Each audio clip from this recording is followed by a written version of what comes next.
pandemic. Thank you very much. This item is not an action item. On February 6th, the Board of Regents adopted a resolution that included the language that the president of CSU, in facilitating board-approved policies, may make limited and necessary adjustments to tuition and fees to conform with these policies, provided that these adjustments shall not increase the combined cost of tuition and fees established by the Board of Regents and not increase cost to students. We have used this authority, which had been initially developed around, had been approved in relation to implementing the PACT program, but was generally applicable to approve several fee reductions that were justified under the transition to online courses for in response to the pandemic.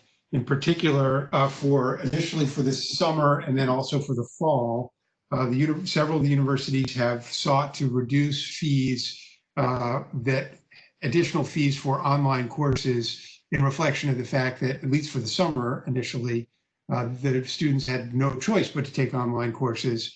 And so charging them an additional fee seemed punitive and likely to hinder enrollment levels and interest. So under the terms of the resolution you adopted a couple months ago, we are notifying you of those changes.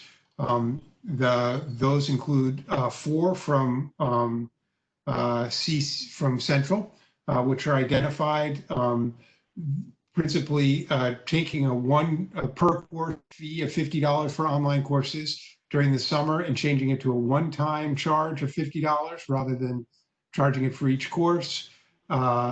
They have also delayed implementation of an increase in their orientation fee instead of taking effect for the current year, to have it take effect, instead of having it take effect for fiscal 21, to move it out a year and defer increasing that. And thirdly, they have eliminated all online fees for the fall. So this is, and then they've made some minor adjustments to the online fees to reduce them. These are intended to simplify and reduce the impact of these online fees, given that a much higher proportion of our courses are online. The fiscal impacts of these are very small compared to the overall revenue that they receive. I think that we certainly have support these changes in that they will simplify and diminish the impact of our fees on students at a time when we're trying to relieve them of those burdens. Western has made similar changes both for the summer and for the fall, and we've approved those. There are 1 or 2 others that we will be reporting to you in a subsequent meeting that we did not get into this item. So there will be at the next meeting of this committee, I expect there will be a similar review of several minor revenue reductions around online learning fees. So that's just the way we've interpreted is that that we're basing this on is that if you wish to make any action, no action is required. However, obviously you have the authority to override these amendments by board action, and you could either do that now, or you could request that we prepare an item to do that at a subsequent meeting. But otherwise, no action will allow these minor fee reductions to go. And in essence, they benefit our students with those changes. So that's a good thing. Yes, these all benefit students, and not only by reducing costs, but in some cases simplifying things and making them easier to understand for students. Thank you, Ben. Any questions by members of the committee? Hearing none. Thank you again, Ben. We'll move on to the action items, which are quite important. We have 3 action items. First one deals with the State University 2021 spending plan. The second deals with the Community College 2021 spending plan. And the third action item deals with the Charter Oak State College 2021 spending plan. We'll begin with the universities. Ben, would you begin with that, please? Okay, I'd be happy to. First, I'm going to make a couple of general comments about the budget process this year, given the pandemic, which I think apply to all the budgets, particularly the universities and the community colleges, but I think it's appropriate to start there. Obviously, this is a highly uncertain year. Not only do we have an economy which is very hard to understand, in which unemployment rose at a pace and to a level that are unprecedented in modern history. We also have significant uncertainty about the conditions under which we can reopen. We're just now beginning to understand the guidance that the state and the CDC and others have put forward, and what the impacts of those are going to be on the operation of our campuses, both classroom instruction, student support services, and in the case of the universities, rest of life. So these are all these areas of uncertainty have made it very difficult for us to put together a budget in June that we have confidence will work for us throughout the entire year. And this is both the revenue side, in which we have had to make some significant assumptions about enrollment levels, and on the operating expenditure side, where we have a great deal of uncertainty about our what costs will be necessary in order to ensure that we are able to meet all the guidelines for the safety of our students, staff, and faculty. So with that in mind, we are proposing that all these budgets be approved, because we need to have the legal authority to spend money on July 1st in order to continue to pay our bills and make our payroll and begin the work of establishing a new school year for next year. In addition, however, because of the uncertainty, we are including in this recommendation the requirement that we return to the board, I think during the October cycle, and report back a first quarter projection based on actual enrollment that we've seen in each of the constituent units in September, revenue forecast, as well as any updates to our operating budget that we think are worth identifying based on the actual implementation of our services that in the fall. So we, well, I am reluctant to say that our budget is not correct, because I try to make it as correct as we can, and certainly all the people who've been involved in the preparation of these budgets have put a great deal of effort into making our best and most educated guesses at how these various developments will occur. We know that it's not going to work out exactly as we planned. Never quite does, but this year the uncertainty is greater. So you should expect to have a second round of budget discussions, including much more in October, when we will know more. So I wanted to start with that caveat. General, here I'm going to switch over to speaking about the university system budget, the CSU budget. The CSU budget reflects, I want to talk about some of the assumptions that we made about the operating environment in which the fiscal year will unfold. In particular, we have, I would characterize our assumptions as realistic but case. So in this scenario that we have, the environment that we have asked the campuses to budget for is one in which the universities are able to operate on campus using a variety of hybrid approaches to instruction. So there will be on-ground classes, that there will be, that the dormitories will be allowed to operate, and that there will be the ability to use our campus maybe not exactly as we have in the past, but with significant limitations on campus. Obviously, I think it's assumed that there will be a significant expansion of online classes compared to our, prior years' use of online classes.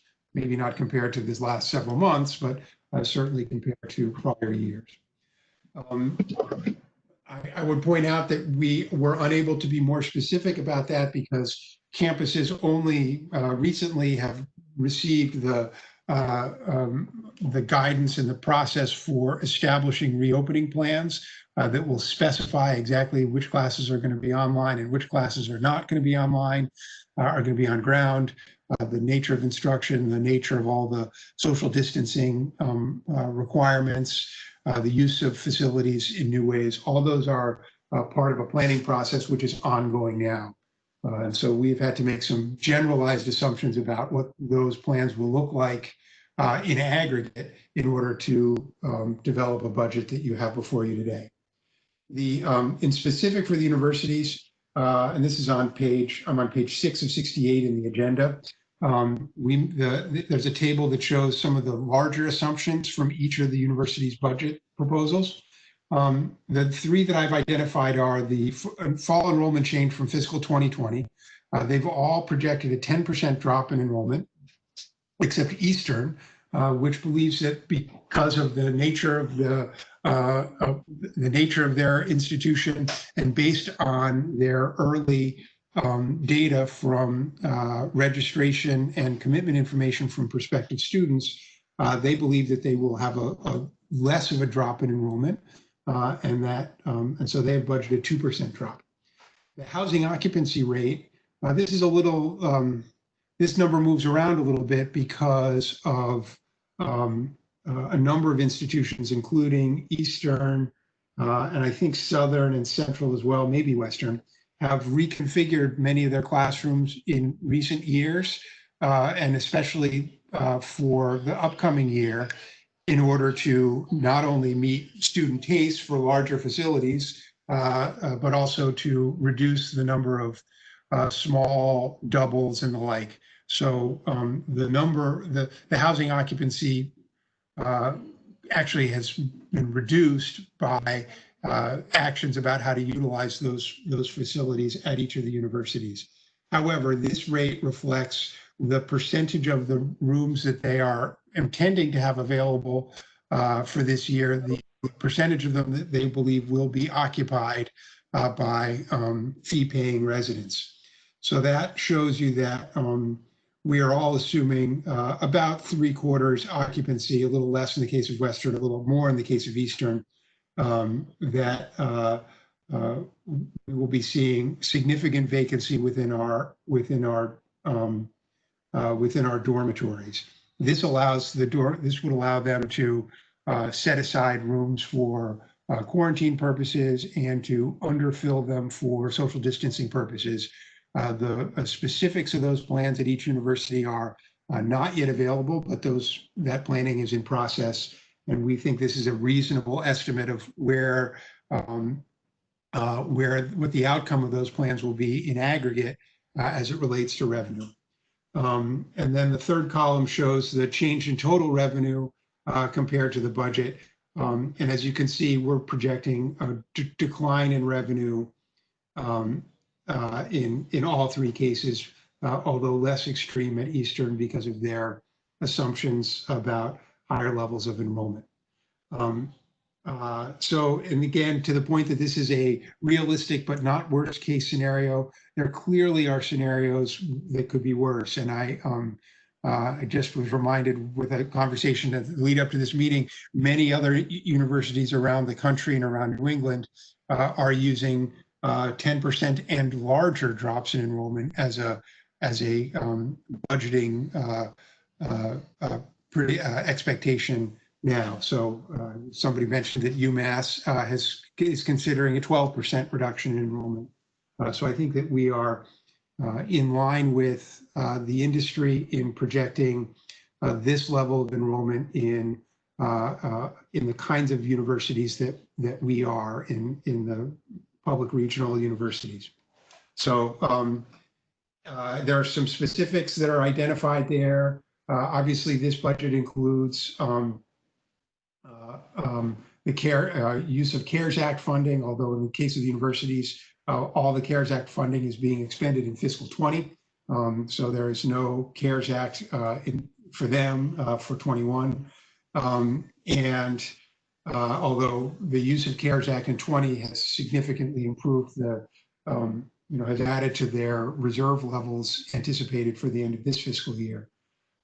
This budget includes 5.5% raises for employees pursuant to the CBAC agreement. We anticipate that those cost $11.7 million across the 4 universities. There is the decision about non-union employees is not reflected in this budget. This budget does not entail any expectation that non-union workers will receive raises or not. That is something that will be addressed by the president of the CSU based on coordination with other state agencies and other state employers in the coming weeks, I hope. And would you just repeat that? The CBAC agreement goes into effect, and we heard that they're going to get their raises because the governor has tried to delay it, and doesn't seem they're going to do that. But did you just say that there are no raises at present time in this budget for anybody who is in a non-bargaining unit? Well, no, I'll be extra clear about that. For folks who are not in a bargaining unit, typically called management confidentials in the Board of Regents, first of all, the amount of money it would cost to make those raises is relatively small. And so I don't believe that the budget could support raises for non-union workers because, again, it would cost a few $100,000. However, out of a budget that's $750 million. So there clearly those could be paid. However, the decision in enacting this budget or approving it at the committee level, the committee is not taking any position at this stage on raises for non-union workers. That the process that the board has now is that the director of the HR, vice president for human resources, makes a recommendation on what the market conditions are to the president of the CSCU, and he will make a determination. And he has indicated that that determination will be made in conjunction with other state employers, largely the executive branch, but also the judicial branch and the legislative branch and the University of Connecticut and others. So that decision has not been made, and I think what is likely to be made now that the discussions with CBAC appear to have ended. So I just want to be clear that this budget action that I'm asking of you today does not say anything about raises to non-union workers. Okay, but does that mean, though, that if there is a suggestion or recommendation for an increase to non-union workers, will that come before the Finance Committee and the board for approval? Or is it just maybe? The process has just changed, Rich. So I'm sorry, Mr. Chairman. I don't believe that I'm the right person to answer that question, but I would be happy to inquire. I know that there was a change to the procedure in another committee, and I would defer to them. I will be sure to get you some information on that question. Or if you'd like, I can, Andy Kripp is on the call and could respond to that question. Yeah, it would come back to the Finance Committee in line with the budget approval. Okay, that's what I thought, and I wanted to just be certain of that. Thank you. Thank you, Andy. I didn't want to misstate things. I appreciate that. If you look on page 3, there's sort of a graphic that describes some of the major areas within the budget that I think is relevant and sort of describes in general how the CSU budgets look. I would characterize them as being we've seen a significant drop off in revenue, about $30 million across the CSUs, across the 4 CSUs. At the same time, expenditure levels for PS and Fringe, which is the largest area of expenditures, are essentially flat from fiscal 20 to fiscal 21, even though there is funding included for, as I said, 11 or $12 million worth of raises are included in that budget. So they have reduced, presumably largely through attrition or changes in the utilization of non-permanent staff and faculty to maintain PS and Fringe at flat levels, more or less, with fiscal 20. In OE, which is other expenses, they also have gone up only slightly from 186.5 to $188 million. So less than a 1% increase from one budget year to the next in other expenses. Even though I know that all the individual universities have included significant OE expenditures for additional changes to their physical layout, cleaning, PPE, and other expenses that will be included as a result of the pandemic response. There are, and as you can see, the results of this budget are, as presented, a $33 million operating loss. This is, bear in mind that the updated projection that is included here for fiscal 20 indicates a just under $10 million loss for fiscal 20, which is, I would say, a remarkable achievement on the part of the management of the universities, given that they suffered a $25 million loss in revenue as a result of refunded room and board payments to students who were sent home halfway through the spring semester. That was partially offset by federal money. About 12 or $13 million of that was offset. So they were starting with a $12 million loss in a year in which they were originally budgeted to have a $7.5 million loss. But they have obviously reduced expenditures by $10 million over the course of the spring, mostly, in order to reduce the deficit in fiscal 20. Obviously, the deficit in fiscal 21 is higher and is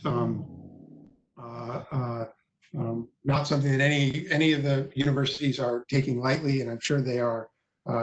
We're all hopeful that revenues will be better, or that we're able to find expenditure savings to minimize that. Ben, just a quick question before you move on. The $33 million, and you had mentioned the CBAC 5.5%, which is going to cost $12 million. Would that be solely for the universities, that $12 million, or does that include the community colleges also? That's a university number only. The community colleges is separate. Okay, all right. So that could be, had that not happened, it could be reduced to somewhere around 31 million or whatever, and change or whatever. 21 million, yes. Okay. The next page, I included a revenue sensitivity analysis that indicates the impact on our operating results, on our deficit, if various other plausible scenarios occurred. One is a 5% reduction in the state appropriation. Another is housing and meal revenue at the actual fiscal 20 levels, which it suggests that we would have to send students home, or were unable, or the occupancy was further reduced to the levels that we experienced in the current year. Or the last is an additional drop in enrollment, that if instead of being down 10%, it was down 15%. You get a sense of what the impact of those would be on the bottom line at each institution. Basically, any of those scenarios alone would produce an additional $12 to $17 million in deficit for the 4 universities in total. I think that That the purpose of providing that information is to give you a sense of the risks that we face as we go into the year of deterioration of our budget condition under certain circumstances. Now, most of these we will know. The reduction in state appropriation, I would anticipate would be we would know about that relatively early in the fiscal year. Similarly, a drop in enrollment, we should have an idea once we see enrollment around Labor Day, what levels of enrollment we have. So we do have an opportunity in most of these circumstances to respond with various actions in October if necessary, should these come to pass. I described the reserve levels that this predicts. This budget would anticipate on the top of page 9 of 68. It shows that we would, our reserves at the beginning of this current fiscal year were 148 million. They're going down to about 138 million for June 30th of 2020. And this plan would bring them down to 105 million. While that is certainly a better level of reserves than the community colleges have, and does provide us with something of a cushion in the event that there are further shoes to drop in the fiscal fallout of the pandemic. I don't, obviously we all, that is not as high a level of reserves as we would like to have. I think it would be, very reasonable for us to have several months of expenditures in reserve. I believe that this is more than a month of reserves, but not much more than. It's Dave Blitz. Could I ask a couple of quick questions? Sure. First of all, on the reserves, do you know offhand what percentage of the reserves, say for CCSU, which is my university, are unrestricted? Not off the top of my head, but I can certainly. We have we just completed the community. We have an audit report from fiscal 19 that would identify which were restricted, which were unrestricted. I don't have that number off the top of my head. Oh, Okay, I'd appreciate having that. And secondly, just a question on page 3 for the total revenue in the top of the chart that you have there. The system office is indicated at about $8 million in revenue. Is that grants directly received by the system office? What is that? The revenue received from by the system office is from the Connecticut State University block grant provided by the state of Connecticut. Okay, well, and I have a further question, but this is perhaps later on. There are references to CCC system office, and the numbers are quite different. Could you explain the relationship in the fiscal budgeting between system office and CCC, which I think stands for Connecticut Community College? It certainly does. Because a portion of the system office expenditures are supported by the universities and the block grant that they receive, and a portion are supported by the community colleges and the block grant that it receives, or the university that they collectively receive. And so we've differentiated that this is an artifact of the form of the appropriation by the state legislature, which provides a budget line for the universities and one for the colleges. Good. And do you have offhand the proportion which is apportioned to the universities compared to the percentage which is apportioned to the community colleges? Trying to think where that would be. I believe that is going to show up on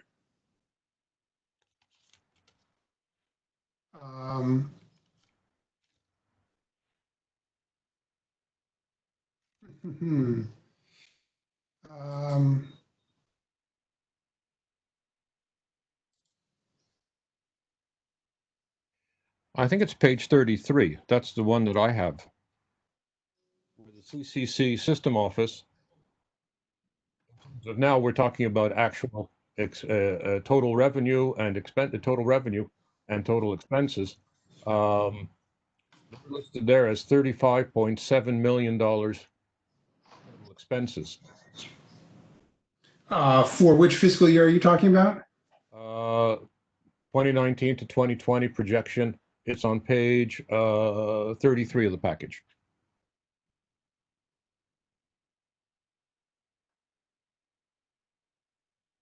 It's listed under the community technical colleges. So I take it it's their proportion. Yeah, I'm not, are you sure, are you looking at the package? There was an original package that had an extra staff report included. Are you looking at that one or the revised one that was put out? I want to make sure that I'm looking at the same page as you. Attachment C for Connecticut State Consolidated 2019 to 2020 projection. I'm sorry, I don't know what it's page 32 actually of Gotcha. the package, page 33 of the PDF. Yes, and I don't see the $35 million number there, but It's in the total expenditures for the CCC system office. 35.7 million for the community technical colleges and 11.3 million for the. Oh yes, there you are. I'm sorry. Forgive me for missing that. Yes, that's correct. So that would be the proportion. So it's about 3/4 funded by the system, by the community colleges, and about 1/4 funded by the universities. That's correct. For the current year. For next year, those numbers are quite significantly different. That's correct. And could you go into those numbers now? It seems to me that I saw a 92% reduction in the system office expenses. I take it. I will get to that if you don't mind me going through, so I don't have to go back and pick up my discussion of the other pieces of this budget. I'd prefer that. Thank you. Yeah, he does get into it he'll get into it in a bit on that. Yeah, all those changes are really on the community college side. So the universities, there's not a significant change in the allocation of costs for the system office from the universities. Although the universities end up picking up a larger share of the system office because the system office is reduced in scale. So let's see, where am I? I'm on page. So there's the staff report includes a brief discussion of each of the 4 universities and their various circumstances, which I'm not going to go through in detail, but I'm happy to answer questions about individual items there.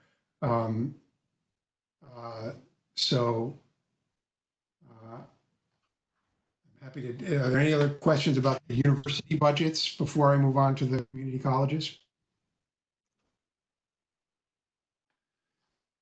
Okay, the community college discussion starts on page 12 of 68 in the agenda packet.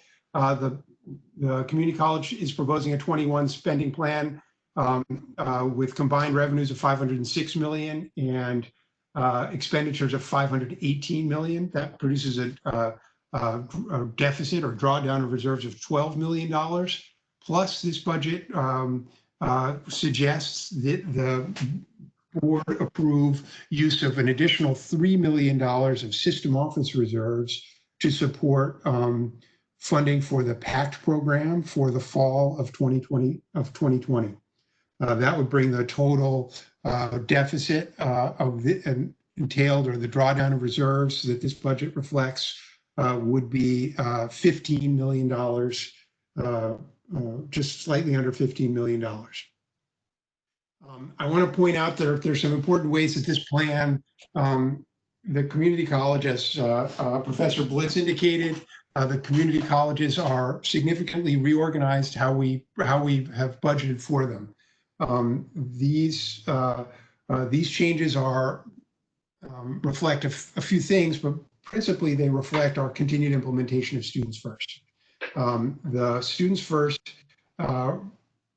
required that we establish it's part of the process of moving to a single accredited community college for the state of Connecticut.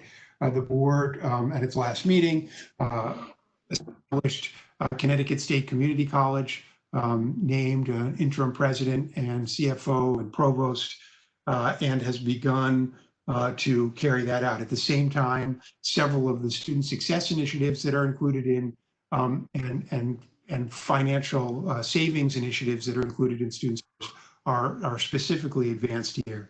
In particular, the consolidation of back office functions, the continued capture of attrition savings, academic non-student facing areas, and the on the student success side, investing in advisement through the guided pathways and holistic case management advising model that has been approved by the board also recently as a policy. The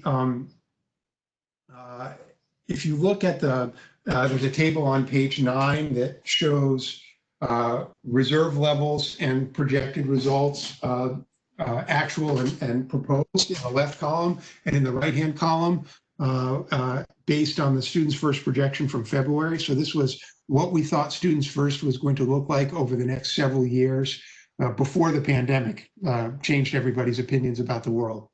And under that plan, we thought that we were going to lose $14 million this year, although we've ended up where our projected results are to lose $8 million instead, which is positive. Some of that is from CARES Act, and some of that is from austerity and spending reductions on the part of individual campuses.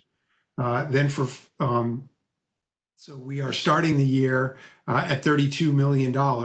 We believe we'll be starting July 1st with $32 million in reserves, slightly better than the Students First plan had projected. We are proposing a budget that would draw down on those reserves by $15 million compared to the $12 million that had been anticipated as a drawdown of reserves in fiscal 21 under the plan. And so our projected reserves at the end of the year are 17 million compared to about 14 million. So in one sense, it is in line with the Students First plan. However, the Students First plan projected that expenditures in 2021 would be $536 million. In fact, our expenditures are 500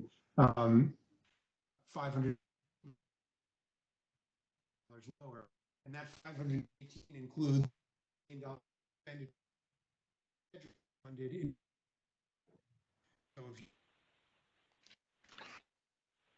And would you repeat that? It's difficult. You're breaking up.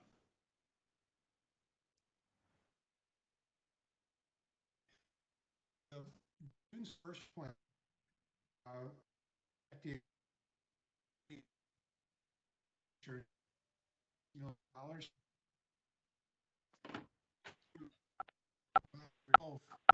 expenditure, including for COVID-19.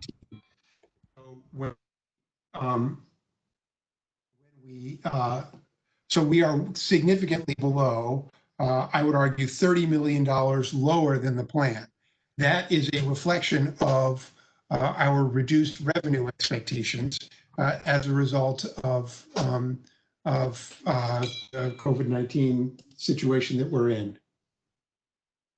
Can everybody hear me? I know people tell me I can hear myself, but I want to make sure that I'm coming through clearly. If not, You are now, but if you could go back a bit when you started doing the numbers again, it would be appreciated, Ben. Okay, and please interrupt me if I start to break up. I'm relying on the internet, and it's a capricious master these days. So the budget projection that we put together in February for Students First projected that we would spend next year $536 million. The budget proposal before you is for $518 million, 18 million below our projection from February. Moreover, that 518 million includes 12 million related expenditures. So net of that, this budget is $30 million lower than the projection that we had made in February for what a Students First budget in fiscal 21 would look like. This is largely a reflection of the revenue shortfalls that we are including in this budget. We have reduced expenditures further than we might have under in a normal year in order to reduce the deficit down to a level that we think is responsible, tolerable given our circumstances. This budget makes some assumptions which I want to lay out. This budget assumes that each campus will have level enrollment, or in some cases, slightly increased enrollment at the community college level. The places that increased it did so based on data that they have around early enrollment interest, and they felt that those data supported a small increase in enrollment. This budget assumes that the remaining institutional portion of the Higher Education Emergency Relief Fund, which is the CARES Act money for colleges, will be used for providing personal protective equipment, extraordinary cleaning supplies, instructional equipment and supplies necessary to support increased learning. So there is a significant amount of money available for those expenses built into this budget. It includes the biggest assumption is that we will be able to meet the demand for services at that level, that not only will we have students interested in taking courses at the same level that we had in fiscal 20, but that even with the operating restrictions from COVID-19, we will be able to meet that demand by utilizing hybrid models, increased use of online education, and creative to use our facilities to meet those demands. That is, I think, the largest risk that we face in this particular budget, given the operating restrictions that we are only now able to begin to put into practice and to understand in greater detail. That CARES Act money, Ben, is that $10 million that we're talking about for the community colleges? Yes, and further on, I will show you. There's a table that I will point you to that that shows exactly how we envision that being spent and how much of that is being made available to campuses for specified items and for other items that that they will discover that they need as they put together their course schedules and develop the modality of their instruction for the fall semester. Okay. Because we don't know yet exactly how many lab in order to fall. You're breaking up again, Ben. Can't hear you.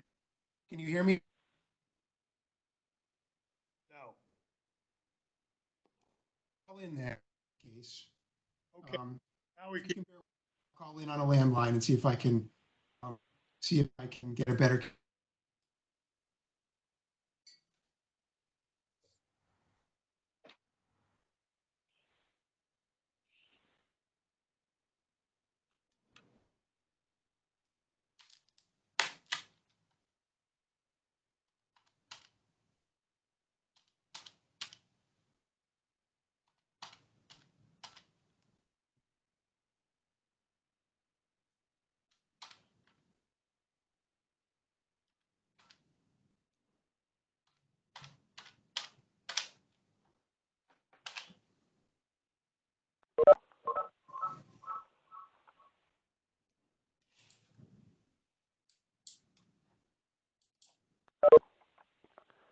Can you hear me now better?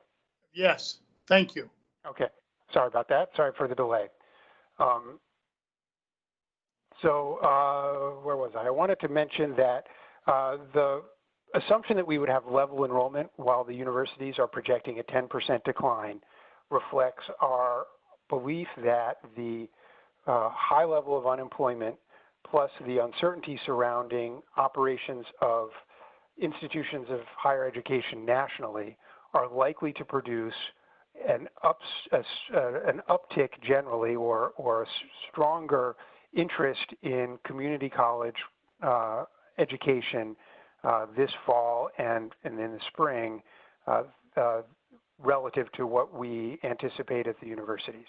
So this is a reflection of the fact that community colleges are always strongly countercyclical with enrollment growth during recessionary economic times, coupled with the idea that if students are electing to take a gap year or are not going away or have had their colleges or universities convert to online education, some number of them may elect the more cost-effective alternative of the community college system. In addition, the funding of the PACT program, we believe, is going to generate some additional interest in the community colleges and will serve as a force to strengthen our enrollment generally. And it was a combination of those factors that led us to believe that the flat enrollment assumption was a reasonable place for us to be and was relatively conservative. So that's, I think that explains our assumptions. This budget, I want to go through a couple of specific items that are in there, and then I'd be happy to take general questions about the whole thing. Before I get into the reorganization of the system office, I want to talk about a couple of things that impact the campus budgets. First, because of, as we went through the budget process, it was clear that the original budget proposals by the system office and the individual campuses would result in a drawdown of reserves that exceeded the amount of reserves that we thought that we projected would be available on July 1st, and would threaten the solvency of the system and most of the individual institutions. Rather than ask you to approve a budget that had those negative consequences, we have built into the budget a 2%, we're calling it a holdback, but what it is it's a spending reduction target that is reflected in the bottom line. So this is included within the bottom line I've been discussing. We've taken out, well, in aggregate, it's 2.4% of the recommended spending levels. It's 2% at each of the institutions, and within the Connecticut State Community College, the one college budget, it's 7.5%. So we are pulling out just under $13 million of expenses as part of this budget. Those numbers are identified sort of at the bottom of the tables contained in the budget, and we are including in the resolution that the community colleges will provide detailed plans for meeting this spending reduction by the end of the year in their report to you in October, along with additional contingencies to produce a 5% reduction should revenues be such that appears to be necessary for the colleges to do. So we are including this 2% reduction, and the individual dollar amounts of those reductions are listed in the table on page 15 of 68 in the packet. In addition, on the following page is a breakdown of the CARES Act money, and you can see that they had $14.2 million available. We expended almost $2 million in fiscal 20, and then the other categories are there for how we have budgeted the use of those funds for PPE, for sort of other new expenses that we haven't identified yet, for technology improvements, and for offsetting COVID-related losses, lost tuition revenue and the like. So we believe that those are match up with eligible categories of use of those funds, and we are intending to work with campuses to expend those funds in these ways and to report that, successfully draw that down and report that back to the federal government. The PACT program, we have included the $3 million for PACT in the budget plan. We did an analysis that suggested that obviously if we provide, we believe that the $3 million will not be enough to fully fund the program as it was enacted into law, but would allow us, if we prorate by initially eliminating the minimum grants to students who are mostly on full Pell, and then reduce the tuition grants in a pro rata basis. We believe that we will not have to significantly prorate those tuition grants. Obviously, we will have to if there's a large number of students larger number than expected who show up. But we believe we have a good, the $3 million will significantly cover our projected number of students who would receive tuition assistance under the PAC program.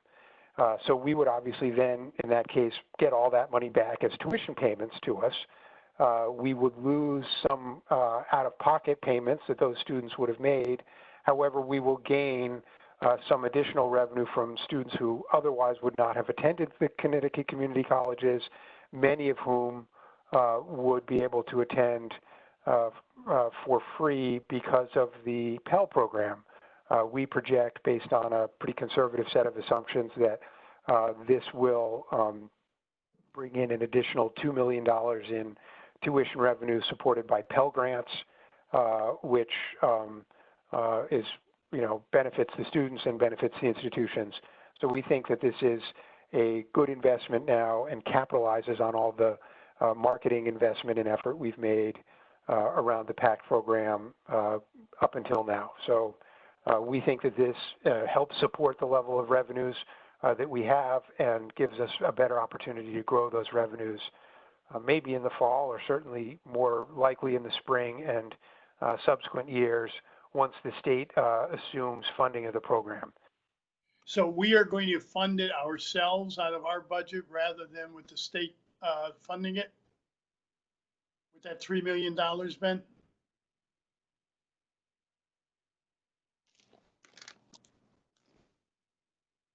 Hello? Rich, this is Mark. I can respond to that. Ben's having technical difficulties. I just lost my internet, so we're all just sort of doing the best we can today.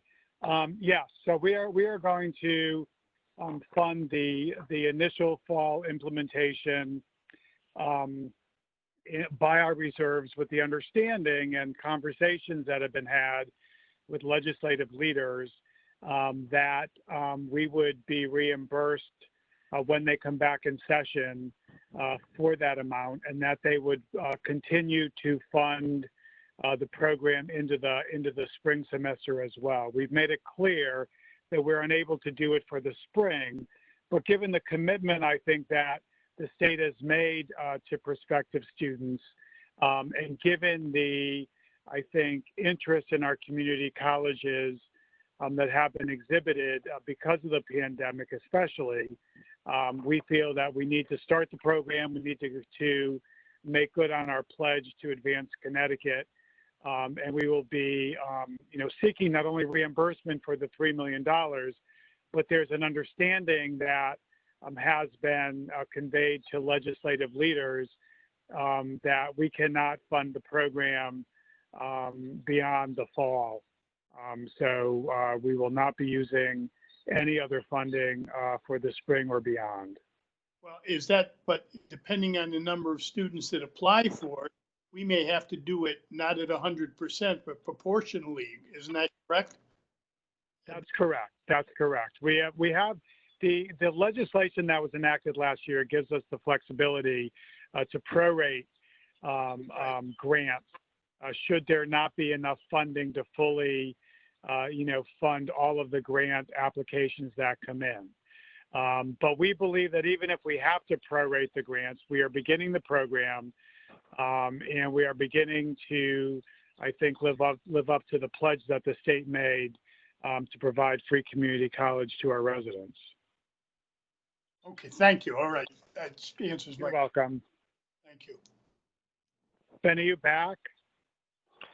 I'm calling in. Are you able to hear me now from my telephone? Yes. Yeah, we are now. But when Rich asked the question, there was silence, so I took it and answered it. Okay. No, I didn't mean to. I may have been thinking about my response. Well, it was quite I a try while, to do that. Ben. It was longer than usual for you. Okay, I'm doing my best. If please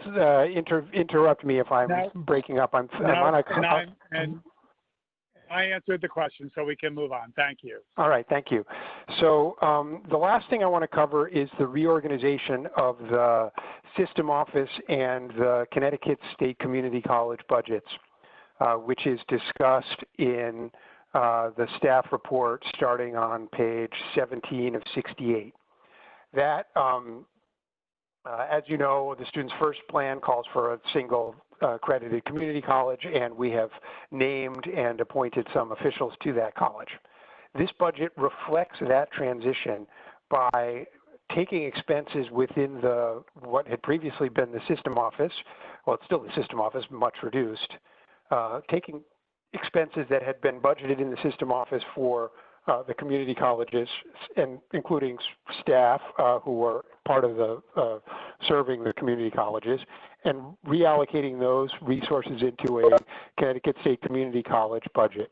So the system office budget has been reduced and now reflects mostly governance. So the folks who work with the Board of Regents and support the Board of Regents in their activities, as well as folks who are working in supporting the Board of Regents across both the Connecticut community colleges and Charter Oak and the universities are continue to be budgeted in the system office. So the system office, which had been a $35 million undertaking in 2020, is being proposed for a budget of $2.8 million. Well, obviously there's additional system office expenses on the CSU side, but only $2.8 million of the community college block grant would be allocated to the system office and expended there. There are on the Connecticut State Community College is recommended at a spending level of $35.8 million, which reflects the costs, which I'll go through in just a second. And the 12 campus budgets are recommended to increase from $461 million to $479 million for an increase of $18 million. The total budgeted increase is $21 million, a 4% increase. Now, bear in mind, out of that $21.4 million increase, that budget includes $9 million for CBAC raises, $14 million for fringe benefit increases, $12 million for CARES Act funded expenditures for COVID response, just over $3 million for guided pathways, which is part of the Students First plan. If you remove those, this budget entails a spending reduction of $17.4 million. So, I mean, it's hard to say that we've reduced when we've increased. However, the fixed costs or significant policies of the board that we are implementing here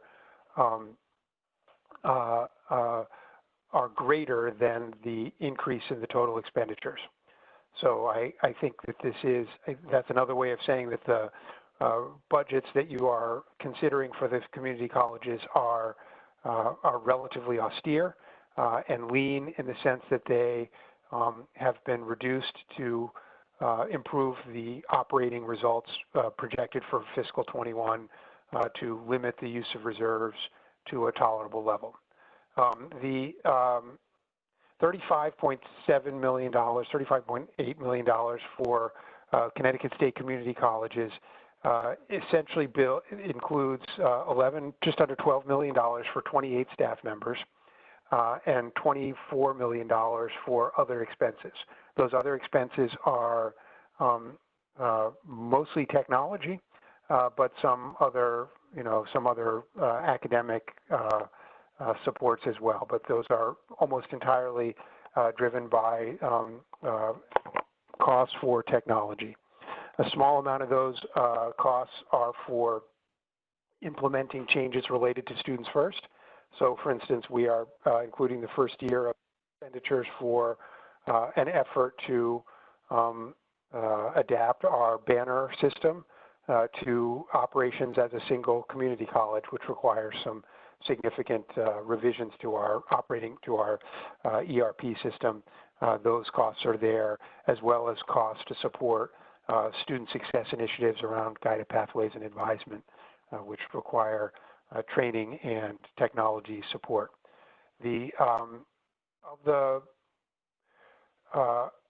So there are 80 Connecticut State Community College positions included in the budget. However, 52 of those have been held as a part of the holdback reduction that we have implemented for the system overall.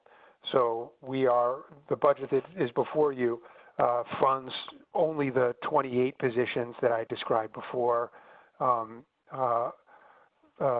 13 of whom are in place and 15 of whom will be hired or most likely reallocated from elsewhere in the Connecticut, in the CSCU system into positions in the one college.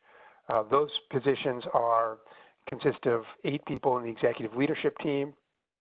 Those are the president and the CFO, and the provost, and the provost is in academic affairs, but the president and the CFO, as well as the regional presidents and the regional fiscal folks.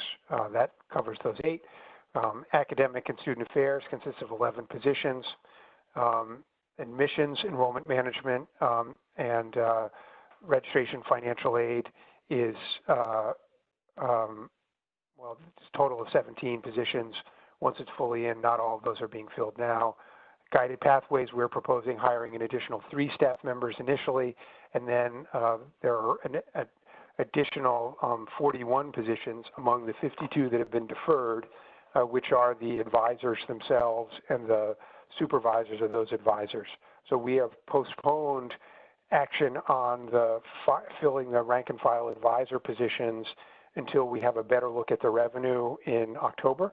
But we are moving ahead with the folks whose job it is to organize and arrange for training and operations for that advisement program once it's up and running in the first year of a phased implementation of guided pathways. So those are the major changes. I should point out that this budget does support shared services. So there are a number of positions that have been that are being reallocated into a shared service organization, and though the costs for those shared services are still included in the campus budgets where where those services have been historically funded from in the past. Those so are that's $22 million for the shared service? Yes, the total cost of the shared services is $22 million. We have reduced some costs. Most of the shared services are being developed through reallocation of existing staff. There are a few key positions which are being hired from outside, but most payroll and purchasing and human resources staff that are filling those shared service organizations are existing CSCU employees and don't, in fact, have any impact on the bottom line at all. Again, the same discussion of raises that I mentioned for the CSUs applies to the community college budget. I think that pretty much covers all the major areas. There are some descriptions that were provided by the regions of what's going on at each campus. If anybody wishes to read those provide some more detail about some of the specific challenges that they face around workforce programs and enrollment challenges and operating uncertainty. I would like to take a moment to recognize that the recently announced regional chief financial officers were instrumental in putting together this budget and helping to make some of these decisions in rational and uniform ways across the system. They've been a great asset, and I look forward to working with them in the future. So that's my report on the community colleges. I'll take any questions about the community colleges. Just a comment that I think you mentioned it, but it's important to recognize that the reserves in the community colleges are now almost empty. And we are going to be in serious trouble here if we have to go to reserves again, unless we borrow dollars or reserves from the universities. Is that correct? Yes, that's absolutely right. I mean, we're projecting that the reserves will be down to $17 million at the end of this year, if things go as planned, and that is a very low number. We had, during the discussion about the implementation of Students First that has happened over the last several years, it has been clear that we would run operating deficits for some period of time, but believe that we can turn the corner and begin to show positive operations as early as fiscal 22. I actually feel as though if we can survive this year and with as much enrollment as possible, that we have very good prospects for fiscal 22. Are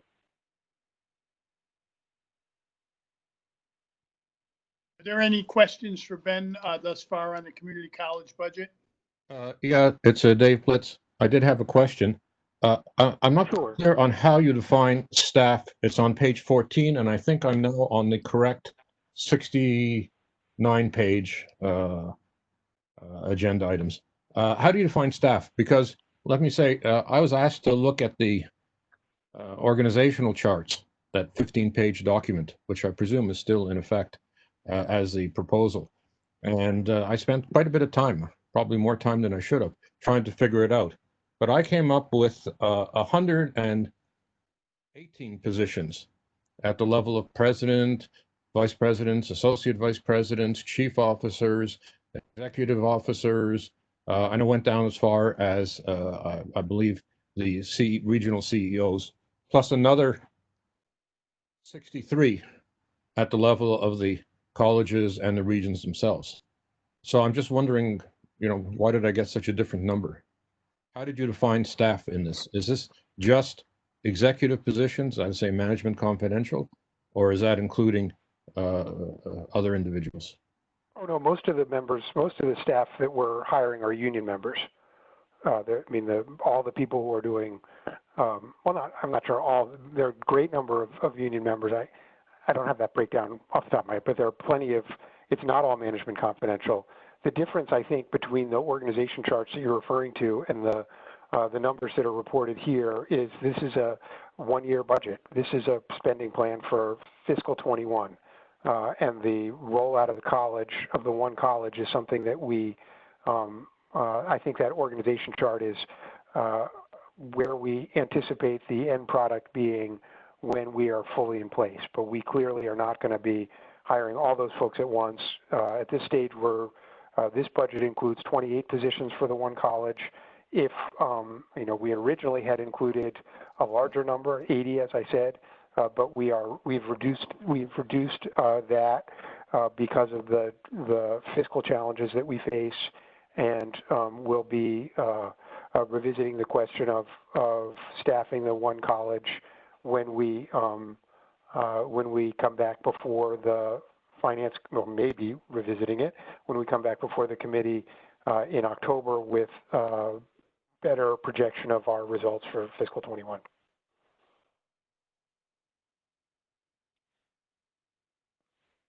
So I assume that those other positions would be filled in subsequent budget years. Thank you. Any other questions for Ben by members? If not, Ben, just want to move on to mention Charter Oak. Yep. Our finest online institution, Charter Oak State College, has recommended a budget that is would produce as a balanced budget. They have suffered some revenue loss as a result of COVID-19 pandemic. They have not been eligible for any federal funds, so they've had to absorb those losses. However, they have submitted a budget which is hang on, let me bring their budget up in front of me. If you look at the page 36 of 68 provides the budget summary for Charter Oak State College, and they are projecting, balanced operations, well, de minimis loss of $13,000. They are projecting surplus operations for the current fiscal year of $160,000. So they are, I think, cautious on their spending and have found a way to continue to provide services. They're projecting a only small increase in enrollment or flat enrollment, but they are continuing to advance their enrollment initiatives around marketing and in a number of ways. And I'm hopeful that their enrollment will surpass what they have projected, but I think this is a conservative budget plan for Charter Oak. So yeah, their enrollment is projected to be flat from 20 to 21. So they like the bright spot, I suppose, with their budget projections. Yes, no, there's no question that Charter Oak went through a very difficult period several years ago and has significantly stabilized their operations, and their recent enrollment growth over the last few years has further strengthened that to the point that they are able to produce a balanced budget even in this difficult year. So with that, that's all my presentation of the budget. I am happy to take any other general questions or leave it at that. Thank you.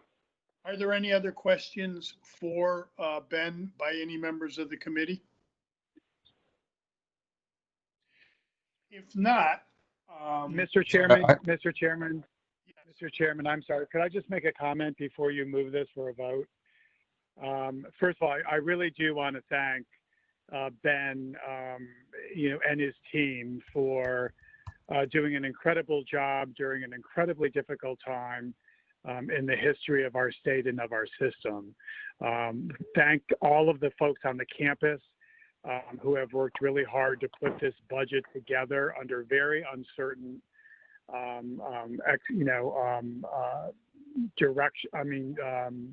future. I think what we are doing here is understanding that we have a lot of challenges ahead given where we are with the pandemic. As we move to reopen in the fall, we are going to continue to have conversations about the best way to reopen and what that means in terms of our revenue stream moving forward. I also think what this budget does is a couple of things. Is it more accurately reflects what the new Connecticut State Community College will look like. It accurately reflects what the system office will look like, in the future. And I think it should give people an understanding of, how much of the system office budget has been devoted to providing shared services to the community colleges over the past few years. So a lot of thanks to go around. We have a lot of, work to do. My team has been very diligent and hardworking as we not only look to put this budget together, but every day try to move our colleges and universities forward under this pandemic cloud that we tend to call normal right now. So just very proud of the team and look forward to more discussions at the board level next week. Mark, I would just echo those. I think Ben and Mellentine and their team and all the folks who worked at the university and college levels, as far as the numbers go, did an outstanding job in what is almost an impossible situation. And we're looking at a budget, as Ben said, that we'll have to take another look at sometime in October when we get a better feel for the number of students, both the colleges and universities, and make whatever adjustments are necessary at that time. At this time, Mr. Chairman, I also think I also just want the board to be aware that the conversations continue to occur with the leaders of the legislature and the governor in terms of our financial challenges. And the legislature, in terms of the community colleges, has been, receptive to the costs that we are incurring, especially in terms of wages and fringe benefits. And last year, going into this year, there was an additional amount of money appropriated for fringe benefits at the community colleges. So as we look to reopen, there's a recognition that our system and everybody in our system is going to be part of the economic recovery of the state of Connecticut. And so I want the board to be assured that I am having conversations all the time with those that will make decisions, whether in special session or in regular session, about funding for our system and, trying to balance the funding needs with the overall deficit that the state is facing. Good point. Thank you. Okay. Mr. Chairman, can I make one more? I'm sorry to interrupt, and I know everybody's ready to get off the phone. I just want to make one brief. I want to disclose something. I want to point out that on the individual college pages in the attachment F, there are a couple of minor formatting issues that we will correct for on the version of this that is shared with the entire board. There is a totaling issue on the Norwalk Community College page, although the amounts that are reflected on the consolidated budget sheets are correct, and they're correct in every other case except Norwalk. Good. Thank you, Ben, for that. Sorry about that. Thank you. Any other comments by members of the committee? My thought is we take all three of these budgets, this university budget, the community college budget, and Charter Oak proposed budgets, and do it in one vote unless there is a reason or there is any opposition to it. And it didn't sound like there was any, but I will open this up now for any comment before I make the motion to adopt the proposed budgets for universities, community colleges, and Charter Oak. Is there any opposition to that? If not, then Pamela, would you be kind to call the roll? I make a motion that we adopt the budgets before. Okay. Roll call. Rich Balducci. Yes. Can you hear me? Yes, I can. Okay. Felice Gray Kemp. David Jimenez. Yes. David, are you there? Yes, I'm here. Okay. Thank you. Joanne Ryan. Yes, I'm here. I'm here. Okay. Thank you. And David Okay. Blitz. Yes. This is Erin Fitzgerald. Mr. Chairman, the Felice is on the line. She responded after her name was called. Oh, thank you. It's positive. Positive. Felice, can you speak up, please?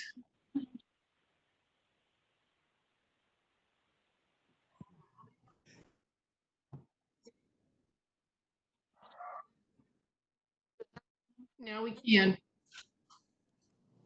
I'm speaking. Okay.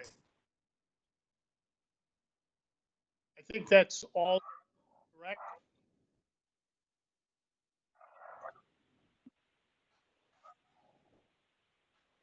So I would say that the vote, if you repeat it, it's unanimous.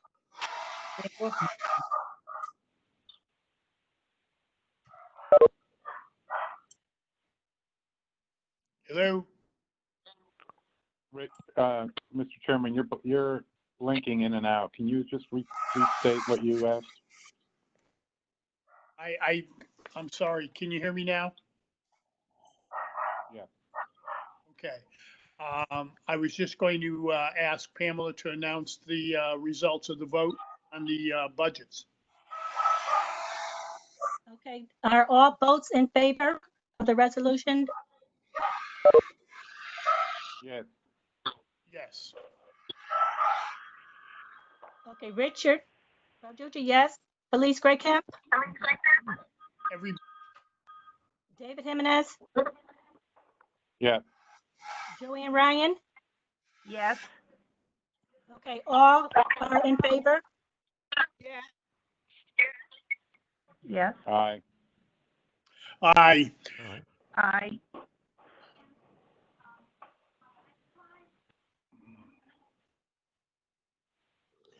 Okay, so the results are unanimous. Thank you. I thank you for that. I thank you, Ben, again, and for the team, Melantina, and all the folks that worked hard on this. We'll be discussing it again next week at the meeting. Is there any other further business to come before the committee? Could I just make a suggestion? Which is, I know a lot of people are having trouble with their internet connection, and I was having the same kind of problem. What is happening is many of us have rather old modems. I had my modem replaced just yesterday and have an increase of 10 times capacity. People can either call up their service provider and have them refresh their modems, because we use them so much now that older modems are getting their memory sort of clogged. And that may help. I don't know if it will help everybody, but it might help. David, thank you for that. Appreciate it. I think I'll do that soon. Any other business to come before the committee? If not, I'd entertain a motion to adjourn. So So moved. moved. Second, Second. thank you. Second. All those in favor, signify by saying aye. Aye. Aye. Aye. Aye. Thank you. The meeting is adjourned. Thank you all.